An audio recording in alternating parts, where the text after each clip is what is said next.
Okay, just to let you guys know, I'm recording this for the second time because my battery died the first time.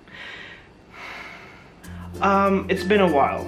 It's been a while, and I think I've already let you guys know that I'm not gonna have a regular upload schedule. Like, that's not gonna happen. Like, look at me. I've had people request that I make a video like this, and I'm gonna follow through with that request, and I'm gonna stop procrastinating. But I had some reasons as to why I took a break. I had some personal reasons, some personal issues that I had to deal with, and just trying to get over them. I'm just trying to get over them.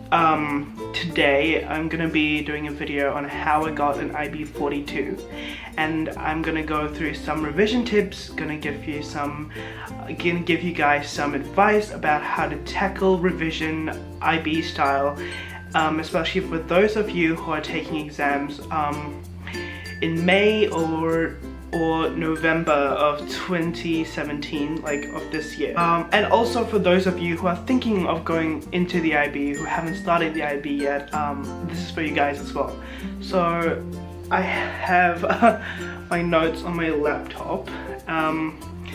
Yeah, guys, I have notes for the first time. I'm not doing this off script. Okay, first, and this is for all of you who have not started the IB and who are going into the IB, be prepared for the IB. Like, understand that this isn't a game. Get your head like in the right place, because IB is so much more difficult than whatever pre-IB course you've done before. Like, it's just a whole new level, and the amount of content, the sheer volume of content you have to learn over the 2 years is just ridiculous. Like, and the amount of assessment that you do throughout the 2 years before you start your exams at the end of the year, they are hard to score if you don't know what you're doing. If you think you know what you're doing, just go into the IB knowing that you don't know anything. Like, assume you don't know anything. I know that's a bad thing, but trust me, assume that you don't know anything. Don't get too over your head, and just take things slowly. You know, it's okay if you don't do as well in the first few practice tests or practice assignments. That's okay, you know, it's a process, it's a bell curve. What really matters is those exams at the end of the year and those assessments along the 2-year course. Like, put your effort into making sure you do well in those. Also, to those who haven't started the IB yet, pick the right subjects. Pick the right HLs especially. You'll be spending a lot of time with your high level subjects, a lot of time, and I wish I had picked my subjects more properly. I wish I had thought about my subjects before I picked them, because looking at my high levels now, I sort of regret the subjects I picked. I wish I didn't do chemistry high level. I wish I hadn't done psychology high level. I wish I had done economics instead. I wished I had done biology instead. Like, it would have made things so much more easier for me in terms of just tackling the exams, meeting entry requirements, like all those sort of things. You're gonna spend so much time with the high level subjects, and your high level subjects determine the courses you do at university if you're applying to the UK. How I picked my high level subjects is that I picked my subjects based on how much effort I'm putting into them, not based on how good I am in them. I was putting a lot of effort into English, I was putting a lot of effort into psychology, and I was putting decent effort into chemistry. And don't do what I did. What I did was that I picked my high levels based on what I thought my first choice of university would want. I was putting so much more effort into theatre than I was putting so much more effort into theatre than I was into chemistry. I wish I had, oh my god, sorry about that. And I wish And I just wish I hadn't put, you know, that university on such a high pedestal, because they were going on about how they just do not like theatre as one of the subjects done, which is understandable, but you know, I wasn't that bad at chemistry, to be honest. So yeah, just pick subjects that you put a lot of effort into, and pick subjects that you like. Like the only higher level subject I actually liked was English. Like psychology was just really dry, and chemistry was just meh. And that's only because the school I went to didn't have a wide range of options for IB students. So if you go to a school that has a lot of options, pick subjects that you like and pick subjects that you put a lot of effort into, because it will really impact your results in the long run. Now this is for those of you who have already started the IB. Start early and manage your notes. So do as much homework as possible. And I know this might be hard because you might especially starting the IB, you might feel demotivated because of the difficulty of it. You might feel like you have no idea what you're doing, but that's fine. That's the whole point of the IB, is to really challenge you to try and do as much homework as you can. You know, at the start of the IB, once you're nearing the end of it, homework is not as important as your own personal revision. And especially when it comes to managing your notes and just going over the material, it helps facilitate your knowledge so much, and it really lightens the workload at the end. Like it really does. Like I have so many notes that I made in year 1 that helped me in year 2. Like if I hadn't made those notes in year 1, I would have like struggled just trying to make new notes like near the end of year 2 when the exams were beginning. So start making your notes early and try and preserve them. Just try your best to preserve your notes, because they will save you in the long run. I think my 4th tip is to work with your friends. So my IB cohort was fairly small. We had about 9 people, and we all helped one another. Like your friends can help you with things that you don't understand. I had friends who were so much more better than me at English. They would help me so much with English, and I'd help them with chemistry, and I'd help them with maths. We'd also share notes, we'd exchange notes, we'd have a group chat for like specific subject group chats where we'd exchange information, exchange notes, exchange ideas. Those are so helpful. Invest in study groups as well, because study groups really help you. They just give you like a really good environment to work.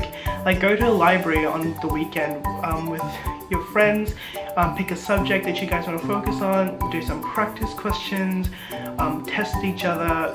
It helps so much. Like there's no reason your entire cohort can't get a 45. If you work together, you can. You can. Like I've seen schools that just produce and give birth to like thousands of 45s, and that's, well, of course the school has a role to play in that, but a lot of the times these students work together and they help each other out, and that's really gonna make the difference. Have incentive, yeah, like especially ask your teachers for help. You know, that's what they're there for. If they say no to you, then they're not doing their job. Like, it's simple as that. Ask your teachers for help. Go to them whenever you need help with an essay, a piece of coursework, a practice question. Get them to mark your practice essays, but at the same time be careful, because some teachers are not that good. Like I had a teacher who I did not trust with marking my essays, and I just never went to her. It really depends as well, but overall consensus is that your teachers are there to help you. Go to them, ask them questions. They will help. They will gladly help you if it means getting that grade that you want. You know, it's good for their reputation as well, to be honest. Also, you can ask help for IAs more than once. You're only allowed one draft, but that doesn't mean you can't keep going to your teachers and asking questions about how to tackle, you know, a piece of coursework. There's no rule that says you can't do that. So long as you're not drafting it again, so long as you're just asking questions informally, do it. Like, you can do that. And okay, going off of that, get your IAs, get your EE, get your TOEIC assessments done and out of the way as soon as possible so you can start revision for your exams at the end of year 2. And also spend as much time on coursework as possible in the first few moments of IB because they can help maximize your score. Like all my coursework, I put so much effort into all my coursework, all my IAs, all my written assessments. Like I put so much effort into them, and I made sure that I got 7s in all of them so that my final grades were not as horrible if I screwed up in the exam. And I have screwed up in the exam.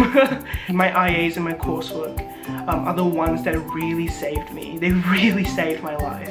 Like try and perfect it because you're not being put under exam conditions. You have all these resources you could use to really perfect your coursework, to make it as good as possible.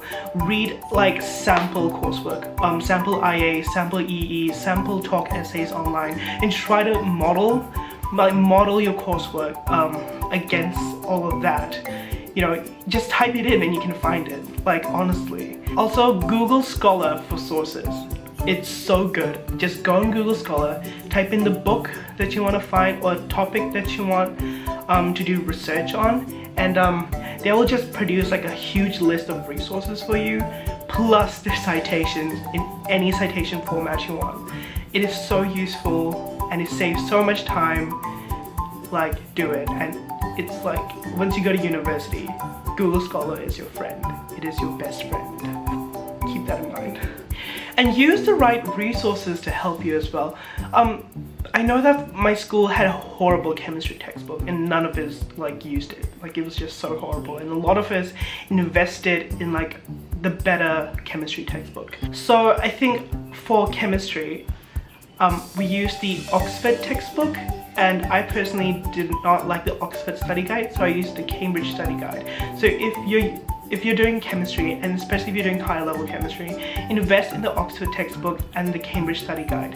The Oxford textbook is so pretty, it has a lot of illustrations, it has a lot of really good examples that you can use, and the Cambridge study guide has really useful checklists at the end of each unit to help you just facilitate or consolidate your knowledge once you've done reading a chapter.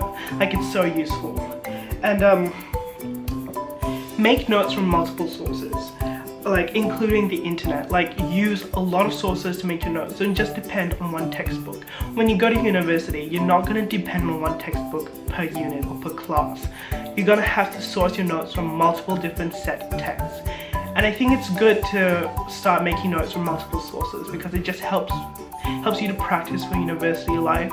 Like personally, like I'd use like 3 textbooks for chemistry, for my chemistry notes. I'd use a couple textbooks, like 3 textbooks for my psychology notes. Like that's what I typically do. And also make use of resources on the internet because there are some good study blogs out there that have some really good information for you to use. And some really good IB oriented websites with really good information that you could use, that you can use to supplement the things you've learned in class and the things you've read in your textbooks or study guides. For example, if you're doing chemistry, MSJ Chem, Richard Thornley, these guys are amazing, but I personally prefer MSJ Chem because his website is so organized and you can really follow, the units that are being covered. He has all these resources. He has worksheets, he has videos. Like I remember binge watching his videos the weekend before a chemistry test I had, and I got a 7 on it because it just helps consolidate your knowledge. For English, you have SparkNotes and Shmoop. Like Shmoop is just like they try too hard. But just ignore all the flashy things they're trying to say because they make some really good points. So the SparkNotes. And so does BBC Bite Size. I know that they're GCSE oriented, but those notes can help you develop like ideas. They have really good ideas there, but don't depend on those ideas. Just take those ideas and then try and flesh them out on your own. Like that's what I did basically. And then for original psych studies for psychology, I just use Google Scholar. Like you just type in the name of the researchers and you probably could find an original piece of you could probably find the original thesis or the original research paper. And it goes into so much more depth with the studies and stuff like that. For Spanish, of course, you have, I use Spanish Dict. They provide like examples of sentences, they provide conjugations. It's just such a simple resource to use for Spanish Dict. Just keep in mind that all these websites and all these online resources are meant to consolidate your knowledge. So go onto these, I'm asking you to go onto these websites based on the assumption that you have done some reading in class, you have done some reading from your textbook, and you just want to make sure that you know the things you know. You know what I mean? And these resources are meant to help just add to your knowledge, either add to your knowledge or just help you understand the things you don't understand in class. So don't just depend on these online resources. Use them as a supplement, so to speak. Past papers, oh my god, especially for maths and science. Okay, maths and science is very prescriptive, meaning if you know the marking scheme back and front, you pretty much know the whole syllabus. Like, I've done so many past papers for maths, so many past paper questions for maths, and for chemistry, there was a bit of an issue because we were undergoing a syllabus reform with IB. It's very different from A-level or GCSE. If you have a syllabus reform in IB, or if you have a change in syllabus, it is a huge thing. Formats will change, content will change, and marking schemes will change. So because we were the second cohort to do the new syllabus for chemistry, we only had like a specimen paper and the May paper to go off. Those were my only sources of past papers, so I didn't really do as well for chemistry. Not saying that's an excuse for my poor performance, but I depended a lot on past papers. But you should definitely use past papers, because they will just like let you know what's going on in up there in IBO's head. And for your essay-based subjects like English, psychology, history, I wouldn't say depend on the mark schemes. I'd rather, for those subjects, look at the types of questions that have been released to try and see some sort of trend, or maybe sort of like look at what kind of questions are to be expected. You can practice on them. I personally didn't practice any of the past paper questions for English because it was just so different, and the mark schemes were so different, and they were just so different. It's not like psychology where you have your learning outcomes and like all the questions are practically the same. Like, English is so different. Like, the questions are so specific. I think what's most important when you're looking at English past papers is that you want to look at the general theme of the question rather than the question itself. So look at, okay, this is a question about tone. Okay, we have questions about tension, questions about characters, we have questions about structures and stuff like that. And then base your notes on those general themes that are emerging from the papers. Don't write pre-prescribed essays. Just write notes that you could probably use in essays that are sort of within those themes, so to speak. And also syllabus guides, they're so helpful, and this is specifically for sciences. Like, open a syllabus guide, go on Google, look for the IB syllabus guide for whatever science you're doing, and look at the basic understanding section to like really see what you have to learn before you start reading a chapter, before you start a unit. So these are the things you have to know by the end of the unit. And then look at applications and skills, because those things are what the IBO is going to test you on. You need to know your syllabus back and forth. They will not ask anything more or anything less. So you need to know your syllabus very well. My last tip is just look after your mental health. You know, like, I wish I had told myself this like earlier, because I had so many breakdowns throughout IB because I thought I was just not doing good enough. I thought I was just failing at everything.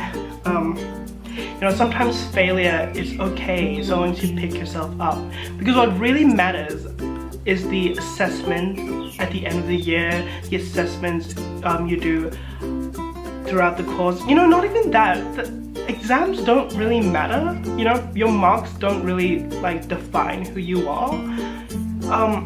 So long as you do your best, you know, like aim for perfection, or aim for like amazing results. That's a good thing to aspire to.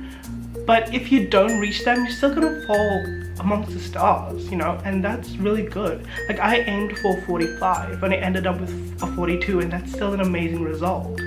Don't beat yourself up if you don't reach the standards you want to reach, but just keep in mind that try and aim as high as possible so that when you don't reach what you want to reach, you get something that's good enough, or something that's still really good. So I guess that's everything I have to say today. I probably try to make my upload schedule more regular, but I don't see that happening. I'm just not a very organized person.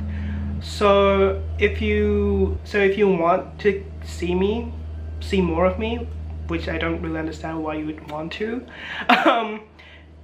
subscribe, and I guess I'll see you guys soon.